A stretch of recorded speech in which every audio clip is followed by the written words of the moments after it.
So I'm going to start with just sharing my screen and looking at this week's module. Um, and then we're going to talk about the first essay prompt. We're going to start working on the essay this week, but we're going to work on it into next week. It's not going to be due until the end of next week.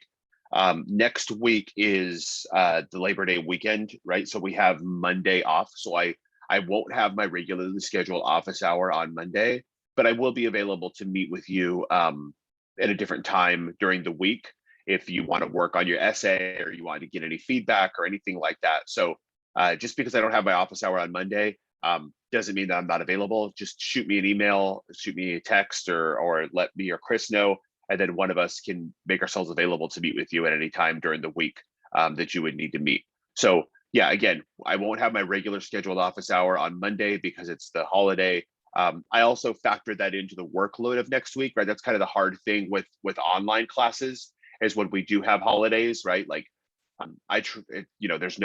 there's no school this day or whatever, right? So typically what I do is I try not to build really busy weeks during the week of a holiday. So if you take, which I hope you do, you take that Monday off and do something nice, or you know what I mean, be able to have like a little bit of break or you have to work or whatever. It's not like, oh, I took today off, but now I have 5 days worth of work that I have to get done in 4. So I always factor in whatever the holiday is, or sometimes if we have multiple days off during the week, I go really light on that week. And then also like when we get to, things like Thanksgiving break and stuff like that, I really try to take that into consideration and make it a break and not give you a ton of work to do before the break starts or anything like that. So yeah, just know Monday is a holiday and I'll try to factor in, I factor that in with the workload, and I don't have my regular office hours, but if you need to meet next week, just at any given time, let me know. All right, so let me share my, hey Chris. I'm here. The internet's cooperating right now, huh? Right now, yes. But I might cut out at any time. I have no idea. It was funny. It's like internet works and then until it doesn't. Yeah. It's like there's no gray area. It either works or it doesn't work. That's it.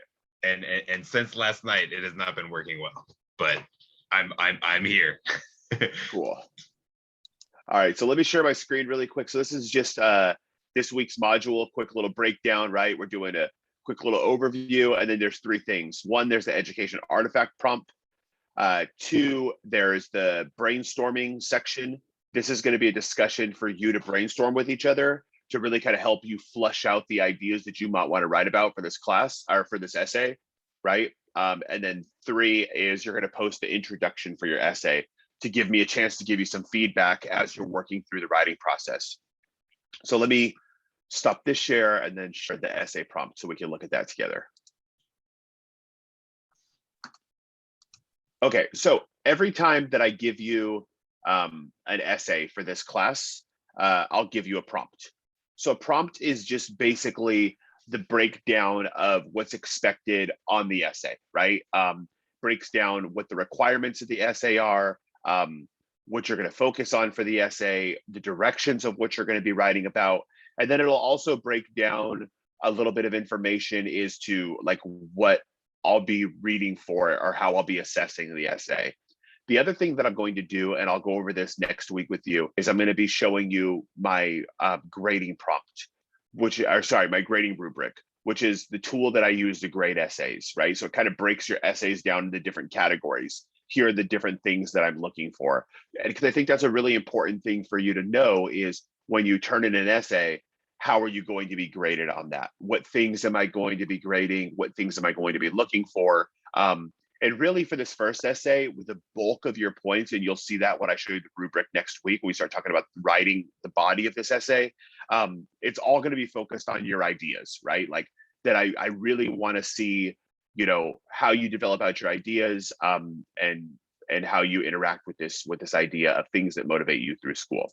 So I'll go through the prompt a little bit. If you have any questions along the way as I'm going through it, please let me know. And like, there's no question too small if it's something that you verify. And then again, after the office hour, after the mini lesson, I'm here for office hours. So if you want to hang out and have any questions specifically about something you might write about, I'll be available. And I'm totally available too if anyone's having any difficulties with anything or wants to share ideas that they have going on with this. Perfect. Yeah, and that's the thing. Same for this week, right? Like Chris and I are on campus on Tuesday and Thursday from about I don't know 8:45 ish in the morning till like probably about like 3. So like those days are usually fairly busy, but I can still find time to meet when I get home. Mhm. And then Wednesdays are usually good for me. Fridays between meetings. So like if there's ever time during this week where you want to work or want to meet with one of us and go over the essay, please let us know. What I don't Absolutely. ever want you to feel that you have to do is like kind of muscle through an assignment, right? Or feel like I'm sitting at my computer, I'm stuck, I don't know what to write about. Like talk to us and we can help kind of guide you along the way. So this essay is essay number 1. This is the education artifacts essay. So here's a quick little bit of background. In our readings from last week, both Sherman Alexie and Phuc Tran write about objects, people, or memories that were significant in shaping their educational journeys, right? So that's what both of those readings, that kind of thread that they had woven through them is like, this is what's important for us in our path in education. Superman and Me, Alexie analyzes the impact that his father's love for books had on his life and how Super Comic Book was responsible for teaching him to read. And then in Saigon, Phuc Tran writes about how Cliff Friedman's book, The Lifetime Reading Plan, provided him with a list of books that left him feeling both educated and assimilated into American culture, right? So for our first essay, you're going to be exploring artifacts that are important to you and your own personal academic journeys or educational journeys. So that's what the main focus is going to be. It's going to be about you. It's going to be about the things that motivate you to pursue an education, right? Some of those are things that we have in common. Some of those are things that maybe we have that are very different from each other. Some of And those so things here's I've already seen people bring up in discussion posts, like talking about how they exactly, relate to the reading. That's awesome. That's what exactly. you're doing with this. That's a really great point, right? So you're finding places where you relate to this reading and think about things the same way that Alexie would be like, oh, is my father's love for reading, or is a Superman book? Like, what is it for you? Could be people, could be things, could be experiences, could be quotes. So here's the directions of the essay. You're going to pick 3 or 4 items that symbolize who you are as a student or what motivates you to pursue an education. These artifacts can be physical, like a picture, or maybe an award you won, a letter someone wrote you, could be a musical instrument. I've had students in the past say that like, a football motivates them because they'd like to play football in college or, played through high school or, a baseball could be something tied into a sport that you play. It could be a person who motivates you, right? Like thinking about Alexi and his father. When I think about my journey through school, like my parents tremendously motivating, right? Like I could use both of those as an education artifact. Um, it doesn't And have to. Oh, go ahead. Sorry, Chris. I think an important part is it doesn't have to be it doesn't necessarily have to be something positive. It could have been like a teacher that was just really rude all the time and just like you really wanted to pursue your education out of spite for that teacher. Like that works too. It doesn't have to Right. be like this great relationship. Yeah, that's a really good point, right? That there's these times where like sometimes we do things because of people. Sometimes we do things like in spite of people, right? Like I'm not going to let this person get in my way, and Yeah. I'm going to like push through, right? Regardless. So I think we all have had, I'm sure, those experiences, unfortunately, where like we've had teachers that weren't supporting us, but you're like, I'm not going to let this person get in my way, right? Mm. And so it could be an experience like that, absolutely. It could be an experience of maybe not having something that motivates you through school, right? Like that can also be. So it's not necessarily like a physical representation of it, but think about maybe things that like you've always wanted, and like you're like, me pursuing an education is a way for me to be able to get this, right?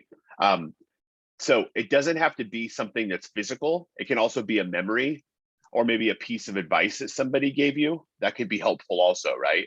Maybe somebody gave you some advice and you want to use that. So it's not like a physical thing you can hold on to or point to, but it's something that somebody's words. People have also selected maybe a quote that they find incredibly motivating, right? Like, and they might want to focus on that. Important thing is that you select the artifacts that are you're able to describe to your reader and analyze the impact that these have had on your life in regards to pursuing education. So as long as you can describe it and analyze it, it can really be whatever you want, because who am I to say what motivates you through school, right? It could be a song, it could be lyrics from a song, whatever the case is, whatever those things are, as long as you can describe them, you want to write about them, and you can explain how they motivate you through school, that's all that matters. Any questions about the directions or what you're going to focus on for this essay?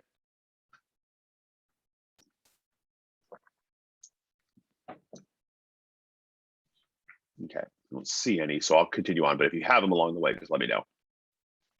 So here's what you need to do. And we're going to talk about this first part today. You need to contain an introduction that gives your reader a context for the artifacts that you're going to be describing. It has a thesis, and we'll talk about that thesis today. So next, you're going to have a clear organizational plan so your reader can easily understand your essay. Each body paragraph should focus on one clear idea, and we're going to work on body paragraphs next week. So this week, you don't need to worry about putting the body paragraphs together. We'll talk about those next week. This essay is not going to be due until the end of the 4th week, right? So you have a little while, and we're going to start working on those body paragraphs. So if that's still not clear, no problem. We're going to work on those next week. Each body paragraph is going to have developed ideas, developed examples. This is really important to think about here. You're writing for an audience that does not know how these artifacts are important to your educational journey. So you need to make sure that it's clear to your reader. So thinking about that, like, and we're going to talk about audience this semester, but I don't know. So in this case, whoever picks up your paper is your audience.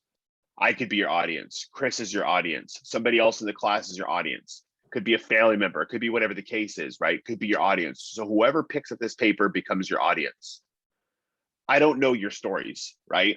That's the part when teaching an online class where right now I have 90 online students in English 1. And with the exception of maybe a couple people that I've had in previous classes, I don't know your stories, right? I don't know your backgrounds. I don't know what motivates you through school. I haven't even gotten the opportunity to see hardly any people's faces. So in that situation with me as your audience, I'm in the dark.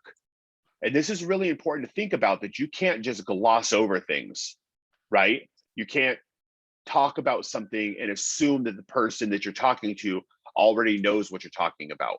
Think about that maybe in a situation where you first become friends with somebody, right? Like if I first become friends with you and we're having a conversation and I were to say like, oh yeah, Emily and I went out for dinner last night, you'd be like, I don't know who that is. The first time that I introduced her, I would say, my wife Emily and I went out for dinner.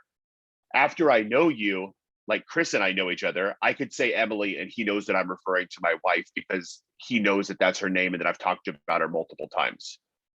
In the beginning, he didn't know that. So have to give that introduction, right? And so if we think about this idea of you can't assume that your reader has background knowledge, especially if they don't, right?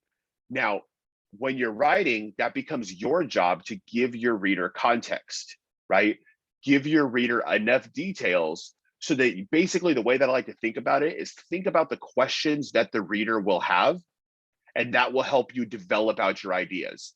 That's what we're doing this week for our discussion post, is we're asking, you're going to post about one of the artifacts you're going to write about, give some details about that artifact, and then your job is, as somebody in somebody else's discussion, is to ask people questions about that. The reason that I'm having you do that is because it helps twofold. One, it helps you develop out your ideas as a writer. When someone asks you questions, you have to give more information, so you're brainstorming for your essay. The other reason that I'm having you do that as a discussion post is because if your reader has questions, you haven't developed your ideas enough. And it also kind of simulates this reader-writer relationship so you can understand that awareness of audience that you need to have, right? Think about writing in the same way that we think about having a conversation with each other. A conversation is a discourse. It's a back and forth.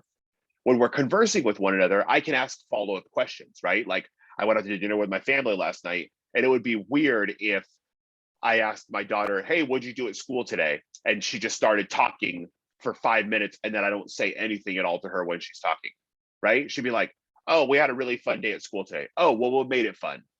Oh, we did a cool activity in class today with my friends. Oh, which one of your friends were in your group, right? I'm asking questions, right? To get more information for her, because that's the way we converse with each other. It's a back and forth. When we're writing, we want to have that same assumption of the back and forth. It's still a back and forth discourse between reader and writer. The thing is if the reader is not there to ask those questions, right? So you have to make sure, and I think about what information would this person need to be able to understand the point that I'm making. I think about it the same way of like writing a recipe down. If somebody asked me for like, oh, give me a recipe, how did you cook this? I say, okay, I need to think, what information do they need to be able to follow every single one of these steps along, so that I'm not there, but they could still follow the directions that I wanted them to follow, right? And so think about it the same way with your essay. I want to be able to learn about your educational artifacts. What are they? Where'd you get them? And then why are they important? How do they motivate you through school? And I need to Yeah. be able to do that without being stuck in having a bunch of questions. I think a good like specific example for that is like, let's say I say my dad motivated me. Well, my dad could motivate me by like telling me like a great quote and like inspire me that way, or by whooping my butt. Like those are very different ways to get motivated. So it's kind of your job as the writer to give us that information of like about these people, like what is it about your dad, what makes him a motivating force, what is he like. Those kind of important details can totally change how we're going to read, how you were motivated by that person. Exactly. And when it comes to context, right, we talked about this idea of like context is environment, context is situation, context is what we know to be true about what's going on around us. When Chris says my dad has motivated me, because I've known Chris for years now, I know Chris's dad's a teacher, right? So Mhm. I assume it means something very different than everybody else in this room because I have more information. Chris's responsibility, if his dad motivated him to go to school because of his dad being a teacher, was to give you that information, not assume that you know that. I know that, but not because of Chris's writing. I only know that because I know Chris, right? So this is a nice example of like why it's so important for you to give information for your reader, because your reader doesn't know your story. And in this case, like I said, other than the names that I see on Canvas, those little tiny pictures that I see in the corner, I don't know your background, and that's really important for me to have. Okay, so that's kind of that awareness of audience, and the discussion is going to help. Try to write with well-organized sentences. Just try your best with that. We'll talk about some grammar this semester, but try your best with the beginning, and then also make sure that you proofread your paper, and just try your best to do that. Meaning, go back through, read through it again after you write it, and just make sure your ideas are fully developed. Like you've kind of went through and double check through the stuff that you wrote. And this paper should be about 3 pages, which is about 750 words, typed, double space, and written in 12-point font. I'll talk about that next week to show you like how you'll submit papers on Canvas, how you format your paper in a word processing program like Google Docs or Word or whatever you're using. Any questions at all on the essay prompt?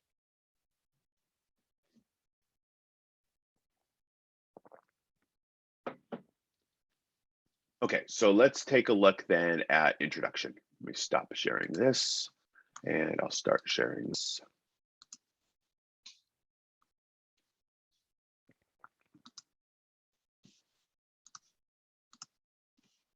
Give me 1 second. Oh, just there we go.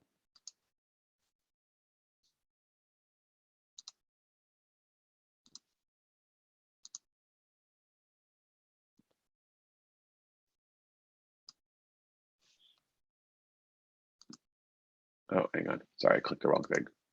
I always mess up. I click share instead of present because share sounds like what it should be, but it's Gotcha. definitely not share. And now it's not letting me go back. What's going on here? Oh, I see why.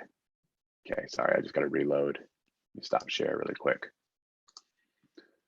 By the time I no longer need to teach online, like when COVID's all gone and everything, then I'll finally learn how to use Zoom really well. But right now, I'm just like only okay at it. Well, while Okay, you're doing there that, we go. let me ask the question to people Thanks, Chris. here. So you got to start somewhere with a paper. I'm sure some of you have some context of like writing a paper. When you're doing an introduction, if you've talked about these things in class, like what do you already know about an introductory paragraph? What are the kind of things that you need when you're writing an introduction? You can go ahead and type something in chat, or you can just speak up as You need a thesis. Yeah, Okay, thesis, awesome. good. Thank you. You need a thesis. What's your understanding of a thesis, or somebody else? What would you say a thesis is? You need like 3 thingies or something like that, like three different points about your topic or something, and then that's it, I think. Okay, yeah, and that's one way of thinking about a thesis, right? This idea of like how many points you need to talk about. Yeah. There is a way, an essay structure. Has anyone else heard that before? Like an essay has to have 3 points that you're going to be arguing over the course of the essay. Yeah. That's a real popular, yeah. So people have heard this before, right? This idea of an essay, introduction, thesis, 3 points you're going to argue in a conclusion. That's what's called the 5-paragraph essay, right? Mhm. That's a really popular type of essay that's taught, right? There's nothing necessarily wrong with that. It's just that that's a structure of teaching an essay, but it's not the only way that an essay has to be formed, right? Like the 5-paragraph essay and this idea of like, you have to have 3 points in an essay. Some will have 4 points, some will have 3, some will have 2, some will have 12, right? And there's no right or wrong answer to how many points an essay has to have. I think that the reason that people are taught the 5-paragraph essay, like throughout high school and maybe even early into college, is because it's an effective way to put an essay together, especially for like an in-class essay for an exam, or just kind of to break down the understanding of what an essay is. Don't feel that you have to have like your 3 points listed in your body paragraph or in your thesis statement. You definitely can if you want to.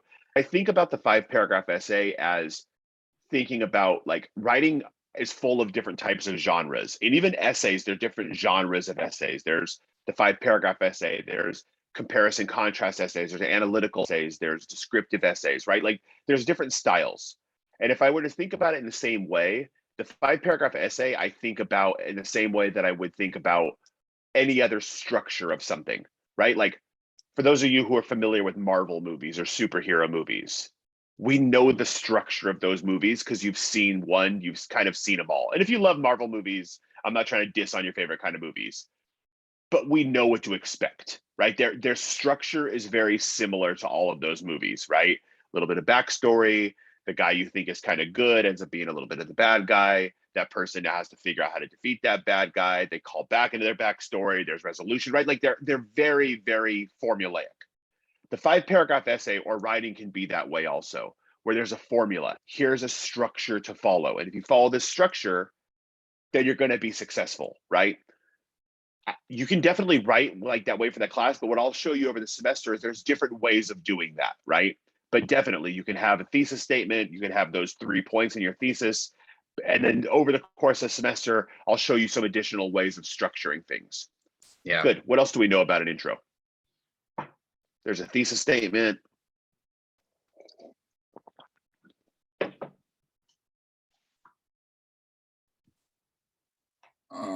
Can you hear me? Yeah, absolutely. Something to grab your reader so that they're not bored, like a hook of some sort. Yeah, really good, right? Like you want to hook the reader. Absolutely, right? We'll talk about some different strategies. Yeah, you grab that person's attention, right? If going back to the example of a movie, think about like you wanted from the beginning of the movie be like, I'm in, right? I'm excited, like I'm interested, like it's grabbed my attention and I'm ready to go. Any other ideas of what should happen in an intro? We got the two big ones, right? Hook the reader, give a thesis statement. What about in between those two things? We got the top of the intro and the bottom of the intro. What should go in the middle there?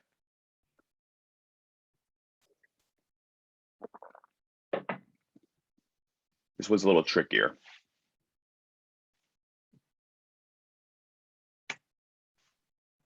The topic you're going to talk about? Yeah, absolutely. Some information on the topic you're going to talk about, right? Okay, good. So let's see what some different ideas, right? So hook your reader, grab their attention, right? Give your reader, another thing it does is it gives your reader some sort of first impression. And that's kind of that same idea of like the attention getter, right? Like, I think that's kind of important to be able to say like in the beginning of your paper, you want to make sure that your reader, this is a really effective thing in writing, right? Like that I'm always going to read your papers, the middle of your paper as as fairly as I'd read the beginning of your paper. I don't need to be like wowed by the beginning of a paper to be like, this is an A paper. But when somebody's reading your writing, whether it's for grading, for other contexts, if I read like a really strong introduction, I'm like, oh, that's really good, right? Like you hooked me, I'm in. And then when I'm reading, I'm thinking, man, this is an A paper. This is awesome, right? You can write a C level introduction and have an A paper and it still gets an A. But I think more importantly than for grading for a class, think about situations where you're going to be writing where you want to grab a hold of the person and give your really strong first impression. Think about, if you're applying to a 4-year college and writing a letter of intent. I want to jump off this page and let this person know who I am. Think about if you're sending an email to an employer and asking for a raise or something like that. Think about if you're applying for a job, and in a job, like one of the most stressful things about applying for jobs is you have to write a cover letter. Like, who am I and why should you want to hire me? But only do it in, I don't know, 1,000 words or 500 words. That's really, really hard, right? And so when I write stuff like that, I always think like, I want to grab these people. I want them to know who I am, and I want to give them a hell of a first impression, right? And so it's like, that's really powerful in the beginning of a paper, because if you start with something really strong, then you could be like, I'm in. Like, I want to follow along. I love this. Like, think about listening to a really good album. If the first song on that album is really good, it makes the rest of it feel like it's going to be fantastic also, right? So it's like you'd be better off to have a really good first song, and then like maybe the fourth song is not as good, right? And then Genevieve also wrote background information. Absolutely, right? That's really important for an intro. And that's the part that comes next, right? Is to think about in your introduction, what context does the reader need for the issue or the topic that you're going to be exploring in your essay, right? So that's what you should think about. What information does my reader need? What kind of background does my reader need to be prepared for my thesis, right? So if I were to say that there are several things or several important things in my family that have motivated me to pursue an education, my reader needs background. Who's in my family? What education am I talking about? Am I talking about high school? Am I talking about college? Am I talking about graduate school? Right? Like, what is it that I'm focusing on to say, am I talking about a period in my life? Am I talking about when I was a student at Solano? Whatever it is, I need to make sure to give context so my reader is ready for my thesis statement. What background information does my reader need in order to be able to follow my thesis? And then finally, your thesis statement.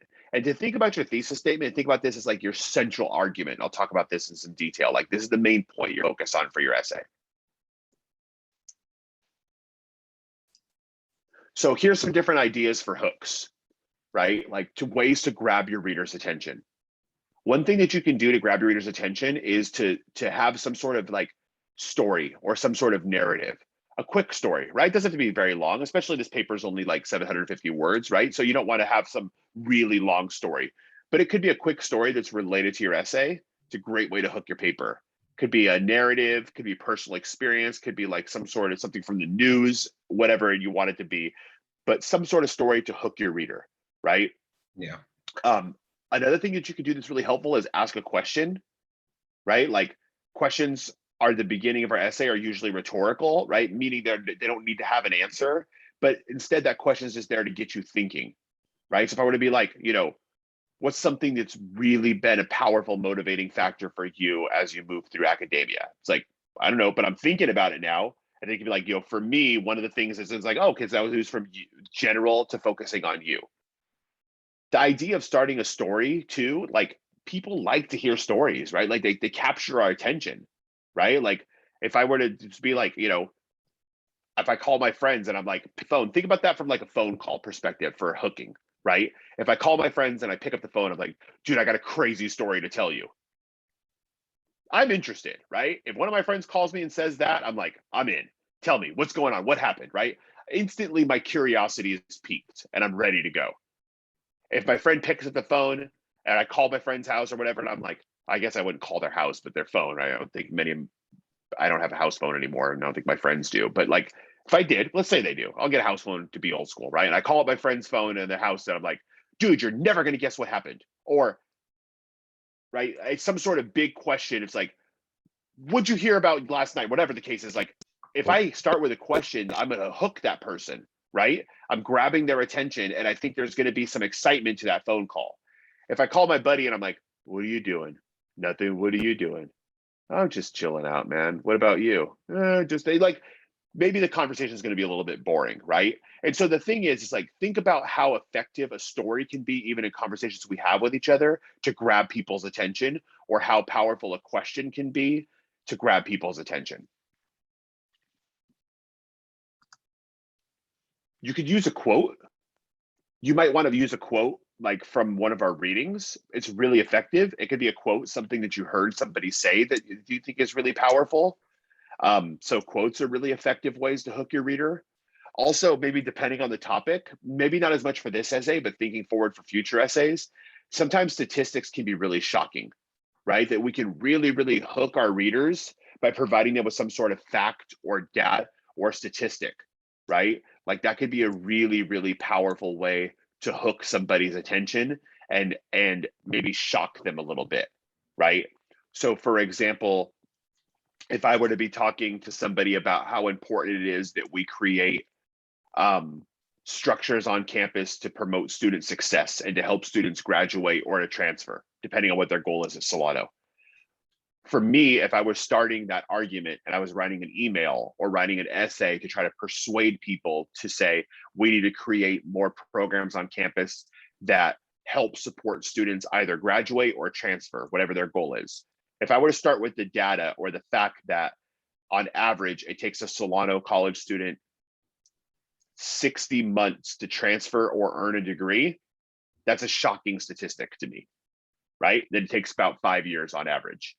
So if I were to say, okay, what is my data? Like what data do I want to hook with? That data works well. It shocks the reader. And someone would say, you know what, maybe we need to figure out something. What can we do to be able to support students? So as an institution, we're not making it that difficult for people to take that amount of time to do something, right? So I think like starting with that data or that statistic could be helpful to make somebody go, whoa, I want to figure out what we can do to be able to help someone in that situation, because maybe that's not what we want to be doing as an institution, right? So statistics, facts can hook people, can shock people, can inspire people. I would say also with the quotes, especially for this paper, because we're talking about things so personal, so things that are like personally related to us.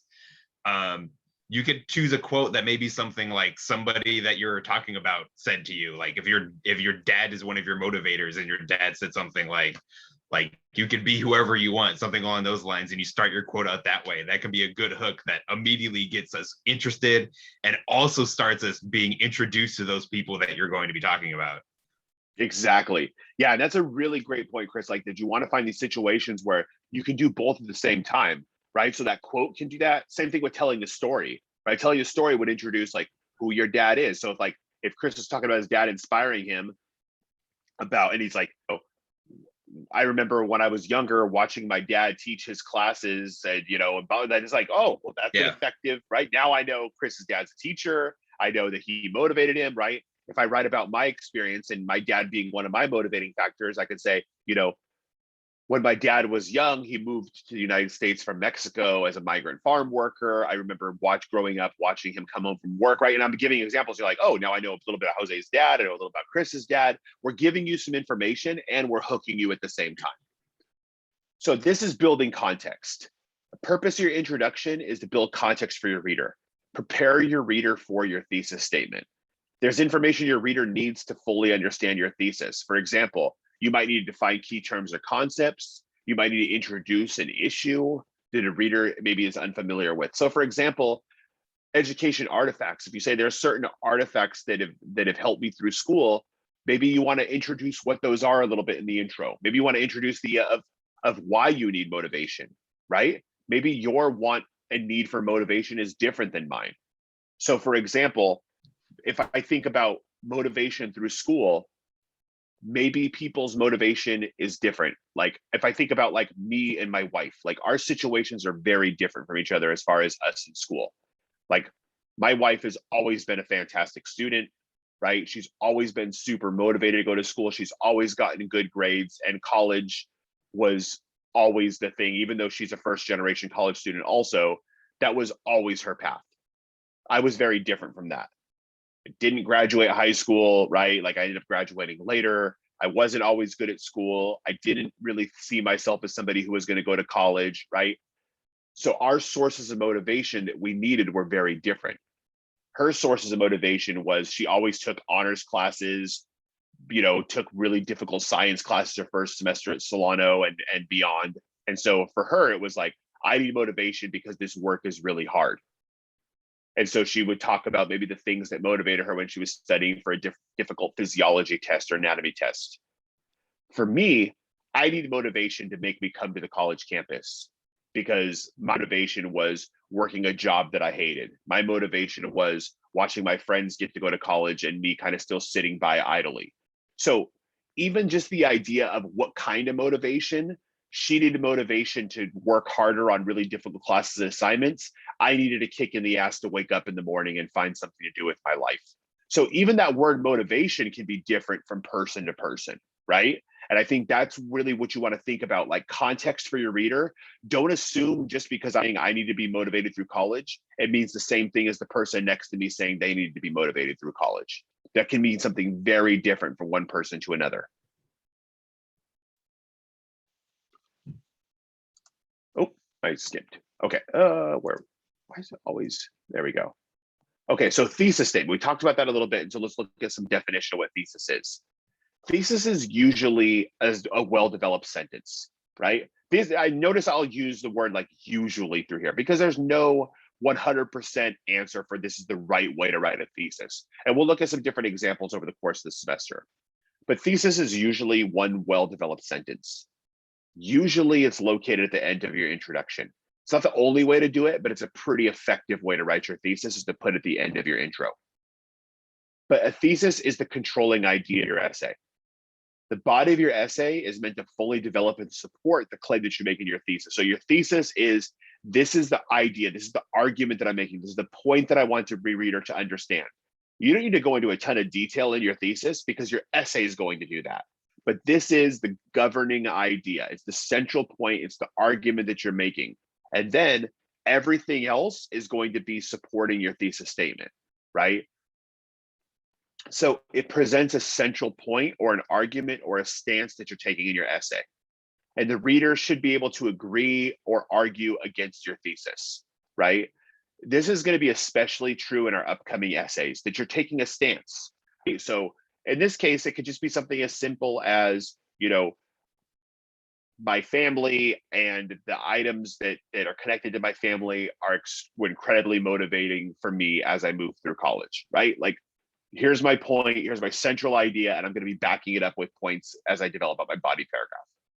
Later on, when we start looking at argumentative synthesis and based off of the things that we're reading, stances that we're taking, then someone could argue with that or could agree with it or disagree with it, right? So think about maybe a situation if you hear someone make a strong argument or an argument that they're going to have to be able to support, right? For example, I don't know, this coming month, we have an important election coming up in California. Regardless of what people's opinions are on that, someone could make an argument. Someone could say, I believe we should vote no on the recall because of this specific reason, or it could be bad for California, or I believe we should vote yes on the recall because it could be good for the state of California. You can't just stop at that. You got to back up that argument, right? I get these things in the mail and they're like, vote yes on the recall, vote no on the recall. And I'm like, why? Right? What's your argument? I could agree with one of those arguments. I could disagree with one of those arguments. But I need to know what your stance, I know what the stance is. I know what that person believes about that recall, but I need them to now support their argument as to why one way or why the other. That's what your body of your essay does. Your thesis just presents your argument, right? Voting yes or no on the recall would be beneficial to the state of California because here's, and then your essay is going to back up why. Does that make sense? Your thesis is just your stance. Your essay explains why, right? So if I were to make a statement that you maybe disagree with or could argue with, think about if somebody were to say like, I don't know, your favorite movie, or like, and someone's like, oh, I hated that movie. I'd be like, what? You better tell me why, because I love that movie and I can give you all sorts of reasons why that's my favorite movie. But if they're just like, oh, I hated that movie, or I hated that restaurant, I'm like, that's not enough for me. You can't just stop right there. You got to tell me why. You got to back it up. I want specific reasons why you don't like it. Similarly, there's movies that I've seen that I've hated, or restaurants that I've eaten at that I've hated. And I was like, how could anybody like this? I was like, I need you to explain to me why you like that thing, because I need that well-developed argument, right? So your thesis is purely your stance. You know, your essay is going to be backing up that stance. That comes out in the body of your essay. Yeah. I would say like something that Jose has said in other classes before is like thinking of your thesis as a roadmap, like your GPS. If I'm going on a trip, to think of it as like the first thing I do when I'm going on a trip is I need to know where I'm going and where I'm stopping along the way and have the directions to go to those places. And it's the same thing to thinking about your thesis. Like your thesis is giving us the directions of where you're going. So like thinking about like how important the thesis is, it's like if without that piece, if I'm going on a road trip with you and I have no idea where you're going, we could even get to the place where you think you're going and I have no idea we're in the right place or not. And it's the same thing with a thesis. If the thesis isn't clear and like we don't have an idea of where you're going with your argument, you could even get there and it could still confuse your reader because they don't know that this is where you're trying to go or not. Right. So it's really that important piece of just like telling your reader, this is where we're going and this is what we're trying to prove, to kind of guide them along your argument. Yeah, exactly. And it makes your points easier to understand. Yeah. Because you already know what you're kind of expecting as you move into the essay. You're like, okay, cool. Now I'm going to learn about why. Now I'm going to learn about, I mean, like I do the same thing, like going back to the examples of things that I vote for, or vote against, right? If I get something and I were to say, okay, well, I need to be informed about this. So if I know that I'm going to be reading up on a specific thing, I'll read about like who's in favor of it. Here are these people. Okay, give me your argument. I know what to expect based off of the fact that they're in favor of something or against something. Okay, now who's against it? Okay, now I want to hear your arguments. Give me your points, support your ideas. But your thesis is that understanding of me knowing that they're against it, right? That's their point, or that they're for it. And I can see that, like I was bringing my kids to school this morning and I was walking them through the neighborhood where their school is. And people have a bunch of signs on their lawns. And there's some signs in people's lawns that says like, vote no on the recall. And then it says like, protect California, vote no on the recall. And I saw that sign. And then I saw one that says, save California, vote yes on the recall, boot Gavin out. And I was like, okay, I know with those two very different front yards, I know what their thesis statement is in regards to how they feel about this recall getting ready to happen in California, right? If I knock on their door, I know their thesis, right? One was saying California will be better if we get rid of Gavin Newsom, so you should vote no, yes on the recall. One is saying California will be better if we keep Gavin Newsom, so we should vote no on the recall. That's their thesis statements, right? And I know that based just off the signs they have in their front yard. If I knock on their door and I were to say, can I please hear your argument about your thesis statement? Now their body of their essay, I'm going to be expecting them to give me all the reasons why I should either vote yes on the recall or all the argument as to why I should vote no on the recall. Their thesis is very clearly displayed in their front yard. Now it's time. One of them more colorful than the other, because like a bear, like growling with California in his arm. And I was like, that's a tough bear with that state of California. But right away, I know what their argument to be. Now I need you to give me your argument before I form my conclusion. So here's how I think about an introduction. When I learned about introductions, when I took English 1 at Solano, sure that I gave this analogy of a funnel, and it always stuck with me. I think it's a nice representation of what an intro should look like, right? Think about your intro as a funnel, because your ideas are general in the beginning and they get more and more specific as they get down to the introduction, to the thesis statement, right? This is all one paragraph. Your intro is a well-developed paragraph.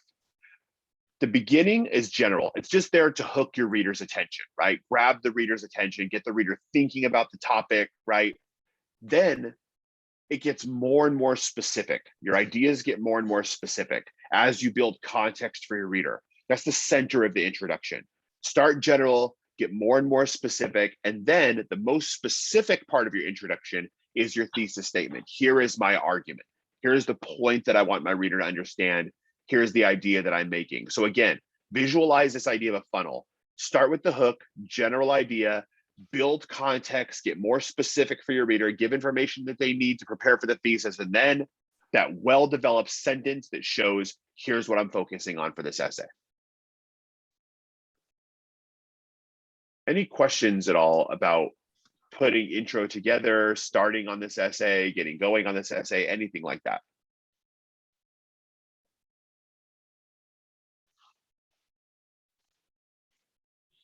Okay, so for this week then, so the things that we'll have to turn in, right? There'll be a discussion post, right? And that discussion is going to be focused on helping you brainstorm, right? Like definitely work on that before you start doing the intro, because it'll help you kind of form out what education artifacts you're going to work on. So it'll help you with like brainstorming.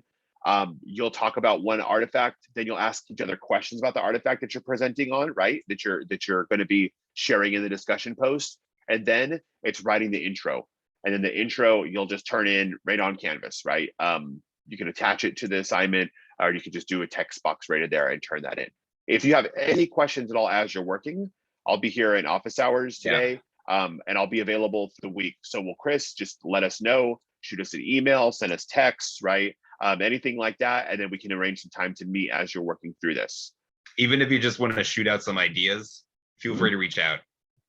Yeah, that's a great idea. I mean, sometimes people just text like, here's what I'm thinking for my thesis, or email it really quick. How do you think of this? I'm like, oh, that works really well, or consider adding this, or whatever the case is, right? Like it can be, it does, don't ever feel like that meeting with one of us, like this was one of my mistakes that I made early on, when I would meet with instructors. It's like, you don't have to have an essay written.